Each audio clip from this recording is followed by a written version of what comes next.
1% of the federal budget. So if we had that on the pie chart, it would be 1%. And so it's not driving the debt at all, and 1% is a small sliver. But we still, in our budget that we passed, and the Department of Defense appropriation bill, this is earmarks and foreign aid. Because a lot of people will say to me, you know what, all you need to do to fix the budget is stop that earmarking and stop foreign aid. And so I think this is just really helpful for you to see. That's $3.5 trillion. Right, and in our budget, we take the foreign aid out. I mean, aid to Egypt, Pakistan, there's no reason to be sending hard-earned American tax dollars to foreign countries. Okay, hang on. You know what, we're gonna just do this the fair way, and I'm gonna dig in here. And what I think I'll do is I'll just leave John Duty. Do you want to read your question? Where are you? Right here. Okay, do you want to read your question? No, or you want me to read it. it? Okay, he's from Winchester. Explain separating food stamp program out of the Farm Bill. Great question. Okay, so what happened is we authorize a farm bill every 5 years or so. The last couple years that has not happened. We've been unable to get a reconciliation, and so we've just had to kind of punt and do a Band-Aid and a short-term extension for another year here, another year there. That's hard on farmers to plan. They don't know what to do because they don't know what the legislation is going to say in the next year or so. So it's time to reauthorize it for good this time. And so we used the formula that we've been using since Bob Dole was in the Senate, and that's to marry the nutrition programs with the Farm Bill. Nutrition programs make up the food stamp program, basically. 80% of the Farm Bill is the food stamp title. But the problem is it's many times hard to get the farm programs through without the nutrition title, because we are losing ag support in the Congress. There are very few ag districts left. And quite honestly, the folks in New York City probably don't even know where milk or beef comes from other than the grocery store. You know, so they're not highly motivated to pass a farm bill. So that's why they've been historically married. So we went about a process like the formula that has always worked, to do a bipartisan farm bill. It came to the floor. The Democrats had promised this many votes. I mean, that's how major pieces of legislation get passed a lot of times, and Republicans had promised to bring so many votes. I voted yes on that. But at the last minute, the Democrats pulled their support on their chairman, Colin Peterson, and he walked across and said, you know, Pelosi and the president pulled off votes. I can't help you, I'm sorry. So it went down in a flame. And so we regrouped and we said, okay guys, what do you want to do? And they said, well, let's try something that hasn't ever been done, and let's separate the two titles. So we teed up the farm title, the 20% of the bigger bill that we just addressed the farm title, and it has some good reforms in it. Of course, we need our crop insurance and our safety net programs, but it ended cash payments that we've had for so long, and some of those things that we really were trying to reform the system. So anyway, we passed it out, and it is over in the Senate, and the Senate has passed a farm bill with the nutrition and the farm titles together. So now the question is, we need to address the nutrition title next if we're going to remarry them in conference again. But the problem is the farm program sunset. Excuse me, I just got to say this. Are you going to get to all the questions? Because if you're going to spend this much time on one question, you're going to get to about... Yeah, a lot of the questions will be the same, but if we don't get to your question, I promise you someone in my office will... I'm not just talking about myself. Yeah. I'm just saying, if you're going to spend this much time on one question, you're going to get to about 4. Well, I think it's pretty important. This is a big deal to Kansas. It's like the largest... Me and my wife don't think it's that important. Okay. Well, I know you do. All right, let's be kind. Let's be kind. It's the largest industry in our state. So anyway, we're upon the nutrition title now, and the problem is the farm title needs an authorization bill in order for those checks to be cut. If we don't get a farm bill signed from the president, safety net programs, you don't get your crop insurance. The nutrition title is in that mandatory spending program, so if we don't authorize that money, the checks are just cut based on the current law. And so right now we're trying to get some nutrition reforms through so we can get it to conference. But as you can imagine, we're meeting some opposition from the other side because they don't see a big need to address the nutrition title because it's going to continue no matter what. Wayne Stander. Where's Wayne? Right here. Do you want me to read it?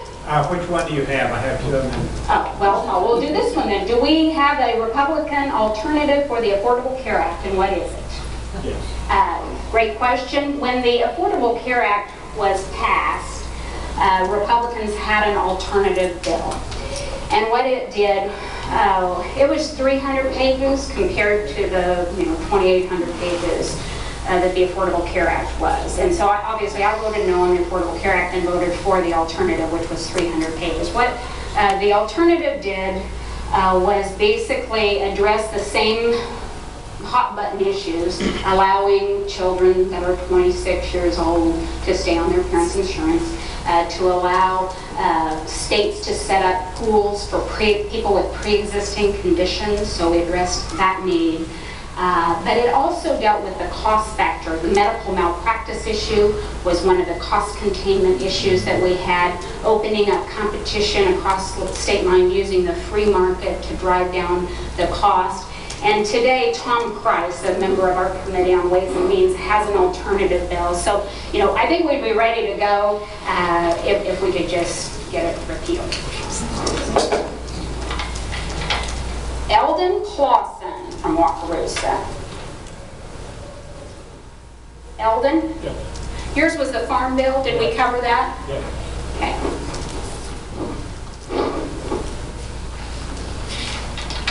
Jim Van Sickle. Where's Jim? Hey, Jim. Do you want to read your question? Okay. When are we going to begin developing strong, self-reliant, productive people instead of those who depend on government handouts?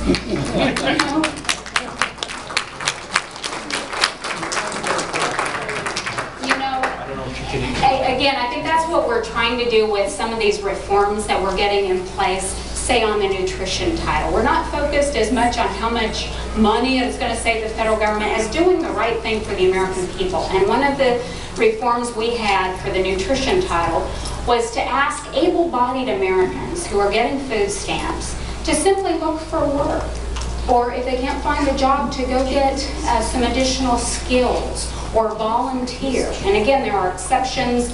If you had young children at home and couldn't find daycare, or if you're over 50 and not able-bodied, we thought that was the right thing to do. And How about getting rid of illegal workers? And I think we just a minute. I'm sure we'll get there. Well, I'm just giving you a quick solution. Yeah, I mean, we're trying to get there, but it's going to take really lighting a fire in people's gut, so they want to do it. I think all Americans want to do things for themselves. They don't want to be relying on the federal government. And so we just got to light that, ignite that in them. And I think some reforms to kind of give people a little push to get out there and do something, I think is what we're going to try to do. Can you identify government handouts? I think he's probably referring to unemployment. Is that what you're food stamps, cash welfare? Social Security and Medicare? I don't include He's it. talking about welfare, food stamps, free checks. What about those who are working and on food stamps? Then they wouldn't, they'd already be covered in our reforms. How so? Well, what we're saying is it's only the people that aren't working on food stamps that we're trying to Do you know the breakdown, the percentages? On what? How many people on food stamps are employed? No, I just know that there are a whole lot of people unemployed right now, and we've got the worst problem. Our employment level is as low as it's ever been in the nation's history. Something's terribly wrong, and we've got to do something We're about going to it. get back to the questions. Okay, Anita Frank. Where's Anita? Hi, Anita. Do you want to read your question? No, you can go. Okay, what plans do you or the party have to deal with climate change? Well,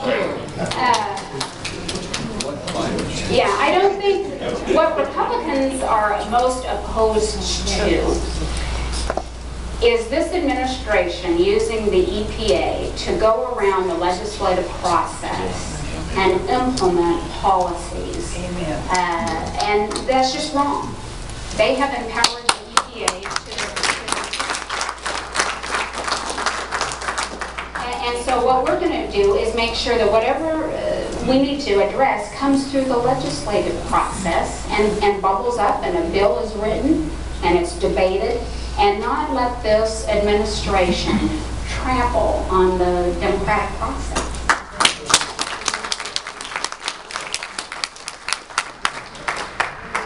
Bill Curtis. Where's Bill? Bill, do you want me to read it? Sure. Okay, you have three. Let me do one here. Will you vote to defund Obamacare even if it involves shutting down part of the government? We're gonna give everybody one. That'll be your one. Maybe we can address those others later. Look, no one is more committed to repealing and replacing Obamacare than I am. I believe passionately that this is a really bad program, and like I think it was Ronald Reagan said, there's nothing closer to eternal life than a federal program. So once this gets off the ground, it's not going anywhere. And so I think we're going to do everything we can. Now, am I going to, anybody that's ever been in a negotiation knows you don't tell the opposition what you are and what you aren't going to do. So I'm going to be very careful about telling the folks on the other side what I absolutely will and what I absolutely don't. But you have my commitment. No one is more committed. And one of the things is delaying it. You know, if we can delay it. Every day this thing strings out, there are new revelations about it. And a lot of people are frustrated with us for taking various votes throughout the last few years to defund it or to, eliminate this piece or that piece, and they add those all up and say we've taken, 40 votes to, and you know what? We're going to continue to do that because we're making progress. There have been over 7 pieces of that piece of legislation, some of the major pieces that have been pulled thanks to the work that we've done. And I always equate it to my sales men and women friends who, if they want to feed their family, they just keep making the calls, and they have faith that eventually they're going to make the sale and they're going to get it done. That's what we are with these votes. We're going to keep taking them, and we're making progress, and we're just going to keep chipping away at it until the whole thing crumbles under its own weight. Thank you.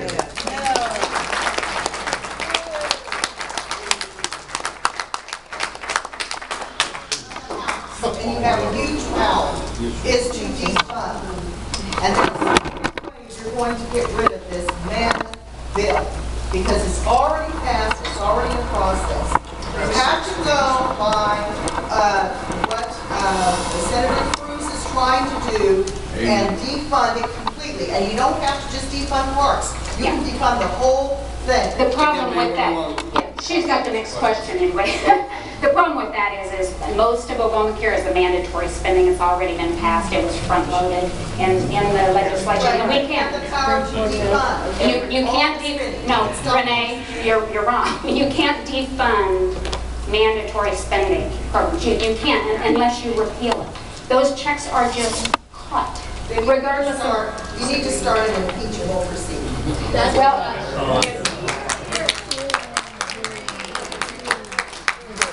How many believe the Senate is going to vote for that? That's the problem. Let's get to the question. Renee, you have the next question. Do you want to read it or do you want me to? I just want, first of all, I want to say that the gang of 8 immigration bill is horrible. And I hope that you table that bill.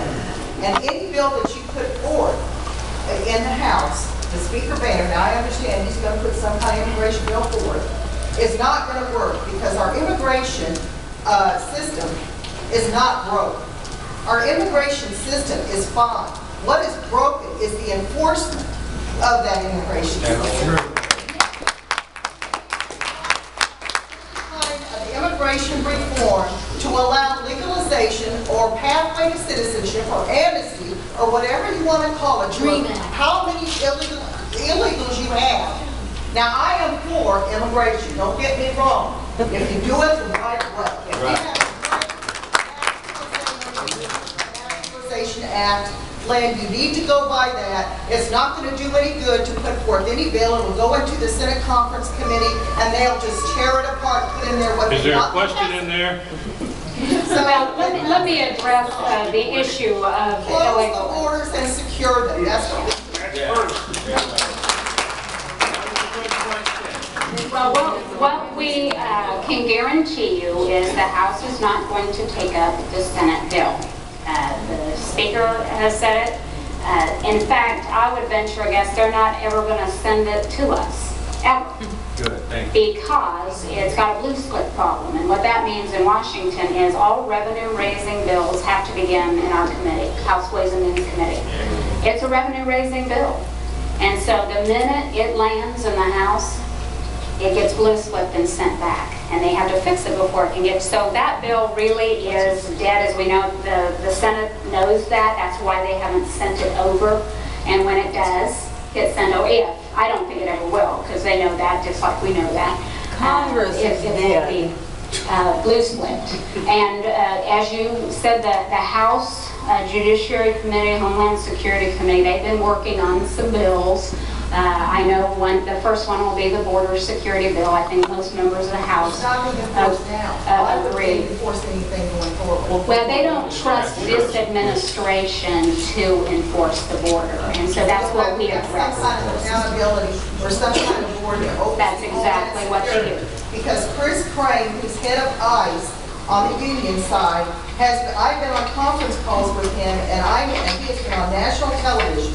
They have got their hands tied.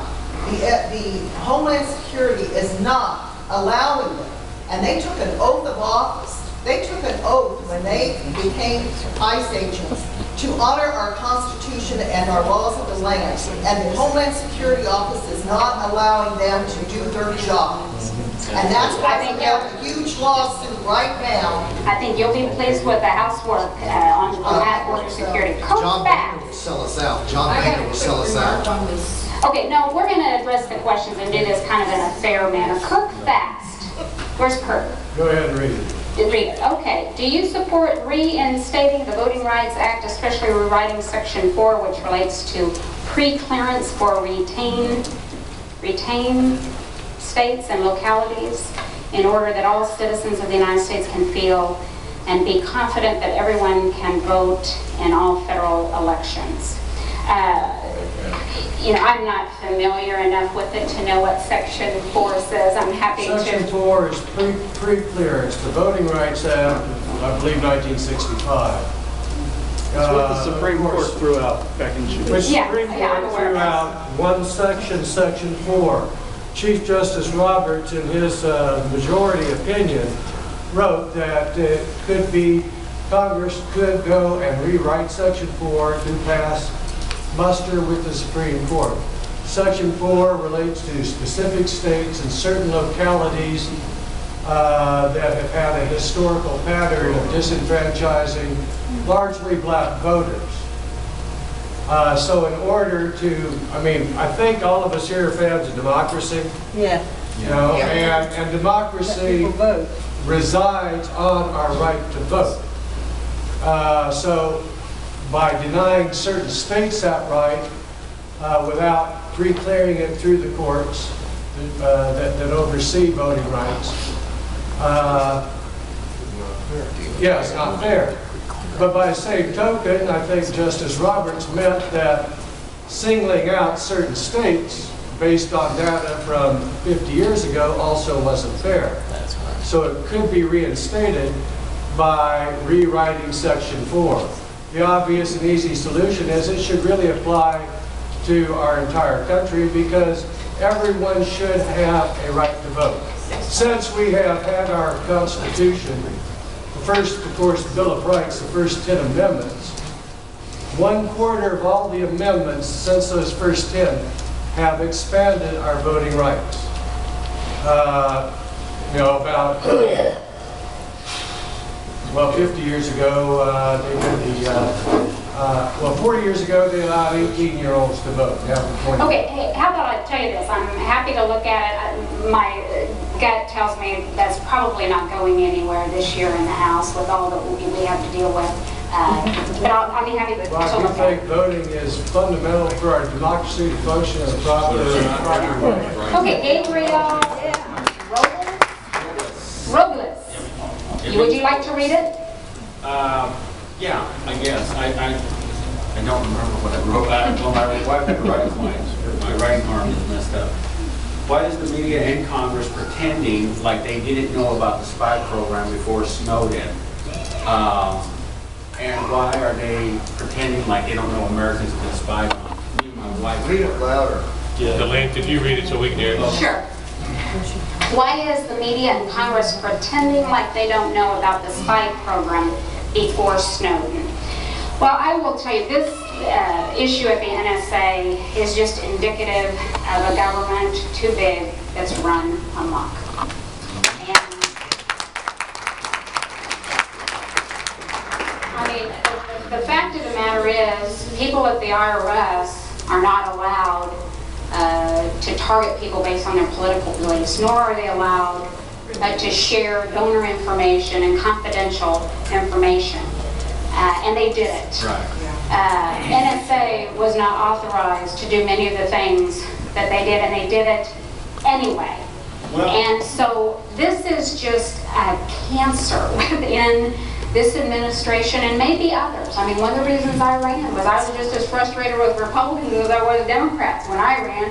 And we must put a stop to this government run amok.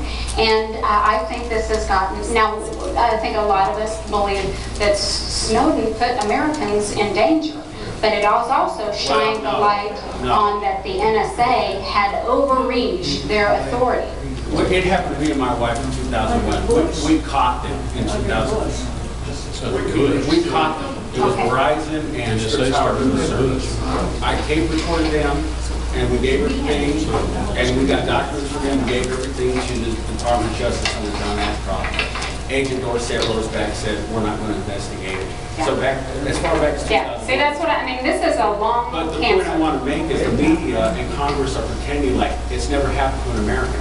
We're Americans. Yeah, yeah, and that wasn't ever supposed to happen. So I think we just passed my bill last week before we came home, Government Abuse Act, which I hope will get some traction in the Senate. It passed with bipartisan support in the House that addresses government overreach like that. Helen Nelson, where's Helen? You want me to read it? Go ahead. Okay. What, if anything, is being done with the House leadership to address executive branch overreach, specifically selecting portions of the Affordable Care Act to implement and not? Right. Unfortunately, again, the administration has the authority to run the administrative branch, and that means oversee all of the regulators, and they have just, in my view, gotten off the chain. And so what the Congress can do is oversight.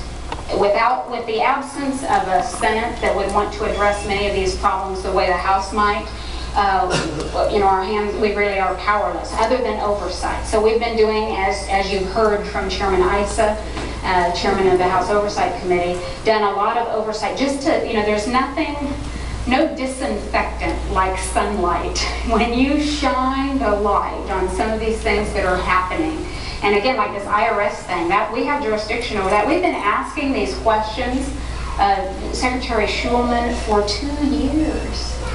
And he said, no, nothing's going on. Just lied to us. And finally, we got the proof that we needed, that it was going on. And so we're going to continue to dog these things and do oversight. I will tell you again, last week, we passed the Government Overreach Act, which again tries to level the playing field a little bit. My bill was to allow you all to tape your conversations with the federal government. Before, you could only tape them with the IRS, none of the other agencies you could tape. I think that gives you a fighting chance to have a fair fight with somebody who not only writes the rules, but gets to enforce them and can sometimes just tax you or fine you into oblivion. It also puts a limit down on government bonuses, and we heard stories again at the IRS where these bonuses were being paid, and allows people to be fired on the spot for wrongdoing rather than my lowest learner will probably pay her for decades before anything is ever, forever done. And so that's what